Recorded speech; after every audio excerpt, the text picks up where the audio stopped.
Hello friends, welcome back to my channel. আজকের ভিডিওতে BLS basic life support এর ফুল প্রসেসটা আমরা দেখতে পাবো। তো চলো শুরু করা যাক।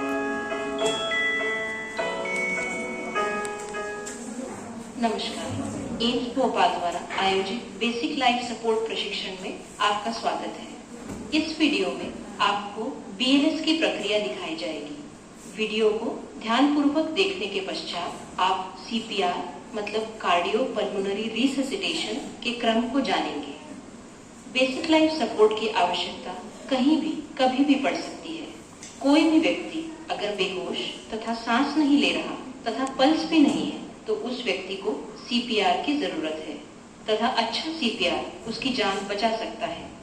अब आप एक व्यक्ति जो कि अस्पताल के बाहर कार्डियक अरेस्ट से पीड़ित हो गया है उसे सीपीआर कैसे देते हैं यह देखेंगे।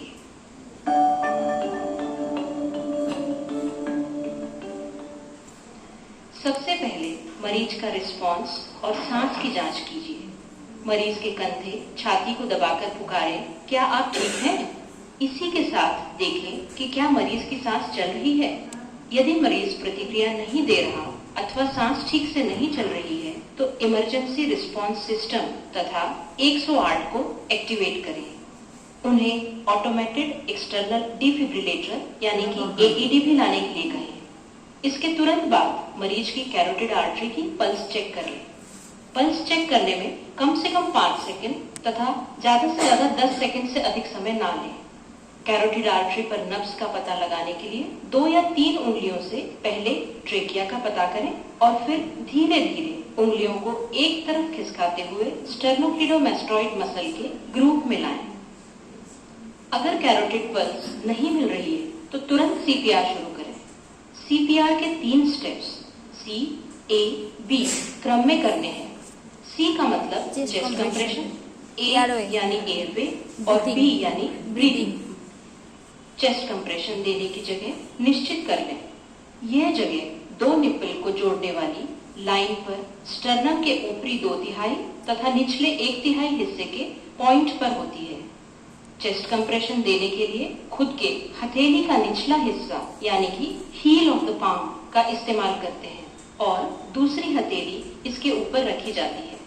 कंप्रेशन करने हेतु अपनी भुजा को सीधा रखना होता है और कंप्रेशन के लिए खुद के शरीर के वजन से प्रेशर बनाया जाता है। सिर्फ कंधे हिलाने से पर्याप्त मात्रा में प्रेशर नहीं बनता। कंप्रेशन की डेप्थ हर बार कम से कम 5 सेंटीमीटर अथवा 2 इंच होनी चाहिए। कंप्रेशन करने के लिए जितना समय लगता है उतना ही समय चेस्ट रिकॉइल के लिए देना जरूरी है। कंप्रेशन की गति कम से कम 100 कंप्रेशन पर मिनट होनी चाहिए। कंप्रेशन से सर्कुलेशन मेंटेन होगा और साथ में रेस्पिरेशन के लिए एयरवे मेंटेन करते हुए रेस्क्यू ब्रीदिंग करना होगा। एयरवे मेंटेनेंस के लिए हेड टिल्ट, चिन लिफ्ट और जॉ थ्रस्ट मैन्यूवर का इस्तेमाल करते हैं। रेस्क्यू ब्रीदिंग या वेंटिलेशन देने के लिए नाक को दबाकर नोज पिंच करते हुए मुंह से सांस देनी है। हर 30 कंप्रेशन के बाद 2 रेस्क्यू ब्रीथ देना जरूरी है। एक ब्रीथ 1 सेकंड तक देनी है। ब्रीथ देते समय चेस्ट राइज होना चाहिए।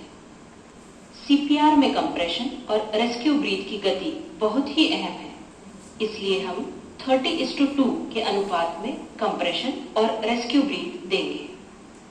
इसे एक साइकिल कहते हैं। ऐसी 5 साइकिल हमें 2 मिनट में पूरी करनी होती है। 2 मिनट के पश्चात आपको फिर से मरीज का रिस्पॉन्स, कैरोटिड आर्टरी पल्स और ब्रीदिंग चेक करना है। यह चेकिंग ज्यादा से ज्यादा 10 सेकंड में हो जानी चाहिए। यह प्रक्रिया मरीज के होश में आने तक तथा अन्य रेस्क्यूअर आने तक जारी रखना है।